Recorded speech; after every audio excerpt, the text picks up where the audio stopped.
नमस्कार विद्यार्थियों, अब हम जानेंगे भारतीय संवैधानिक राज व्यवस्था के अंतर्गत सर्वोच्च शक्तिशाली पदाधिकारी प्रधानमंत्री के बारे में। ब्रिटिश संविधान में प्रधानमंत्री का पद जहां परंपरा आधारित था, वहीं भारतीय संविधान के अंतर्गत प्रधानमंत्री के पद को संवैधानिक मान्यता प्रदान की गई है। भारतीय संविधान के अनुच्छेद 74, अनुच्छेद 75 और अनुच्छेद 78 प्रधानमंत्री पद की व्यवस्था करते हैं। संविधान में कहा गया है कि राष्ट्रपति को शासन कार्यों में सहयोग और परामर्श देने के लिए एक समिति होगी, जिसे मंत्रिपरिषद कहा जाएगा। इस मंत्रिपरिषद का प्रधान प्रधानमंत्री होगा। अब जानते हैं प्रधानमंत्री की नियुक्ति के बारे में। संविधान में कहा गया है कि प्रधानमंत्री की नियुक्ति राष्ट्रपति करेगा, किंतु व्यवहार में सामान्य परिस्थितियों में प्रधानमंत्री की नियुक्ति के संबंध में राष्ट्रपति की शक्ति नगण्य है।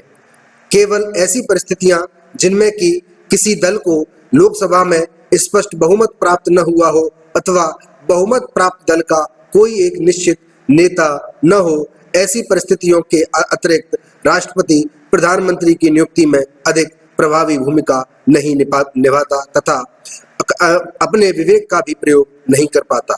यद्यपि स्वविवेकीय शक्तियों का प्रयोग भारतीय संविधान में केवल राज्यपाल के परिप्रेक्ष्य में किया गया है और राष्ट्रपति को स्वविवेकीय शक्तियां संविधान द्वारा प्रदान नहीं की गई है, किंतु प्रधानमंत्री की नियुक्ति के संदर्भ में राष्ट्रपति अपने विवेक का प्रयोग उस परिस्थिति में कर सकता है जबकि किसी दल को स्पष्ट बहुमत प्राप्त नहीं है तथा कोई भी दल सरकार बनाने को आगे नहीं आ रहा हो, तो राष्ट्रपति कुछ निश्चित मान्यताओं या सिद्धांतों का प्रयोग कर किसी भी दल के नेता को, ऐसे दल के नेता को जो कि राष्ट्रपति की नजर में बहुमत सिद्ध करने में सफल हो सकता है, प्रधानमंत्री के रूप में शपथ दिला सकता है।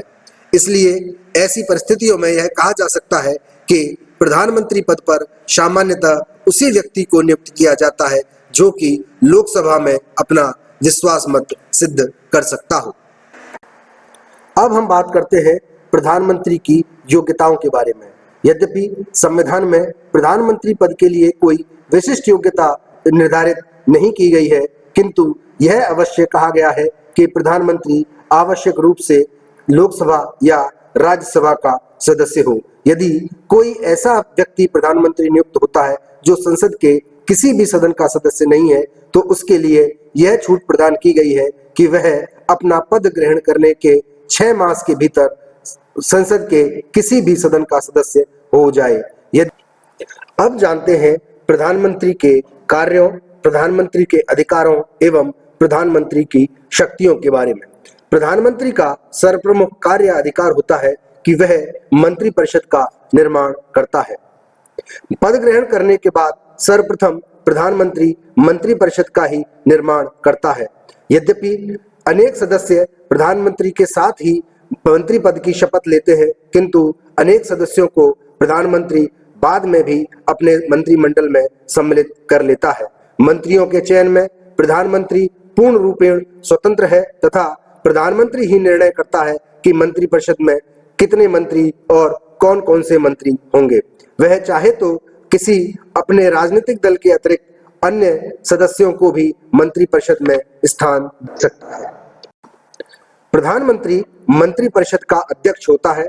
वह अब इस कैबिनेट की बैठकों का सभापति होता है तथा अपने मंत्रियों में कार्यों का विभाजन करता है। प्रधानमंत्री यह निर्णय करता है कि कौन सा विषय कैबिनेट के मीटिंग में विचारार्थ रखा जाना है। मंत्रियों के परस्पर विवादों को समाप्त करना भी प्रधानमंत्री का ही कार्य होता है। प्रधानमंत्री किसी भी मंत्री को पद छोड़ने के लिए कह सकता है अथवा उसे मंत्री पद से हटा सकता है। मंत्रिपरिषद का कार्य संचालन भी प्रधानमंत्री की ही जिम्मेदारी है। प्रधानमंत्री सभी मंत्रियों को विभाग बांटता है और उन विभागों की नीतियों में परिवर्तन करता है। मंत्रिमंडल में सामूहिक पर उत्तरदायित्व की भावना उत्पन्न करना भी प्रधानमंत्री का ही काम है। विभिन्न मंत्रालयों में इच्छानुसार सामंजस्य स्थापित करना प्रधानमंत्री का ही कार्य है। प्रशासन के समस्त कार्य प्रधानमंत्री के देखरेख में ही होते हैं और प्रधानमंत्री मंत्रियों से समस्त विभागों के संबंध में परामर्श या उन्हें अपना परामर्श देता रहता है। कार्यपालिका पर सर्वोच्च नियंत्रण प्रधानमंत्री का ही होता है।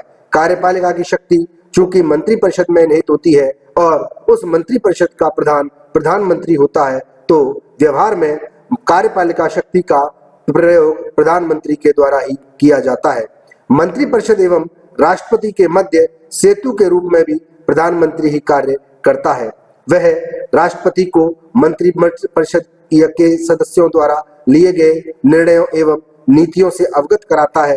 वहीं वह राष्ट्रपति के परामर्श से भी मंत्रिपरिषद के सदस्यों को अवगत कराता रहता है और राष्ट्रपति सर्वप्रथम प्रधानमंत्री से ही विचार विमर्श करता है। किसी भी मंत्रालय से संबंधित कोई सूचना प्रधानमंत्री के द्वारा ही राष्ट्रपति को दी जाती है। प्रधानमंत्री अपनी सदस्यता वाले सदन का नेता भी होता है। चूंकि इसके अतिरिक्त प्रधानमंत्री को स्वाभाविक रूप से लोकसभा का नेता भी माना जाता है।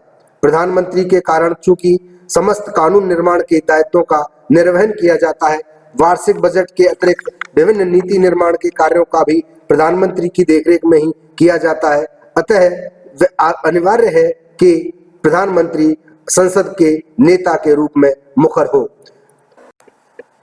प्रधानमंत्री वैदेशिक क्षेत्र में राष्ट्र का प्रतिनिधित्व करता है। अंतर्राष्ट्रीय क्षेत्र में भारत का प्रधानमंत्री एक महत्वपूर्ण स्थान रखता है। चाहे विदेश विभाग प्रधानमंत्री के पास हो या न हो, परंतु विदेश नीति का निर्धारण प्रधानमंत्री के द्वारा ही किया जाता है। महत्वपूर्ण अंतर्राष्ट्रीय सम्मेलनों में राष्ट्र के प्रतिनिधि के रूप में प्रधानमंत्री ही भाग लेता है और राष्ट्र का मत अभिव्यक्त करता है। विभिन्न पदों आदि का भी प्रदान करना भी प्रधानमंत्री का ही कार्य है। संविधान द्वारा राष्ट्रपति को जिन उच्च पदाधिकारियों की नियुक्ति का अधिकार दिया गया है, व्यवहार में उनकी नियुक्ति राष्ट्रपति स्वविवेक से नहीं अपितु प्रधानमंत्री के परामर्श से ही करता है। प्रधानमंत्री शासन का प्रमुख प्रवक्ता होता है। संसद, देश तथा विदेश में शासन की नीतियों का प्रमुख प्रवक्ता प्रधानमंत्री ही होता है।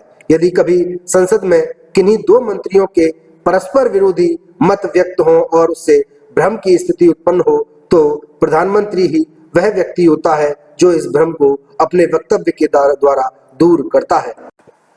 वास्तव में लोकसभा का आम चुनाव प्रधानमंत्री का चुनाव होता है। प्रधानमंत्री देश का सर्वाधिक महत्वपूर्ण एवं प्रभावशाली पद और व्यक्ति होता है।